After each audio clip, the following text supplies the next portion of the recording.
दोस्तों इस वीडियो में मैं आपको नबी पाक सल्लल्लाहु अलैहि वसल्लम के चंद मौजज़ात बताऊंगा। आपने इस वीडियो को लाइक नहीं करना, आपने इस वीडियो को शेयर कर देना है। दोस्तों क्या आप जानते हैं कि नबी करीम सल्लल्लाहु अलैहि वसल्लम का जिंदगी में 2 बार हज़रत जिब्रील अमीन अलैहिस्सलाम ने सीना खोला था, जिसके निशान आप सल्लल्लाहु अलैहि वसल्लम के सीना मुबारक पर नुमायां थे। क्या आप जानते हैं कि हमारे नबी पाक सल्लल्लाहु अलैहि वसल्लम जैसे आगे देख सकते थे वैसे ही पीछे देख सकते थे। और क्या आप जानते हैं कि हमारे नबी करीम सल्लल्लाहु अलैहि वसल्लम जिस भी पानी में अपना लुआब दहन डालते थे वो पानी मीठा हो जाता था।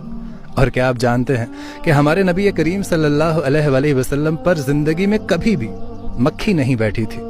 और क्या आप जानते हैं कि आप सल्लल्लाहु अलैहि वसल्लम का साया जमीन पर नहीं पड़ता था।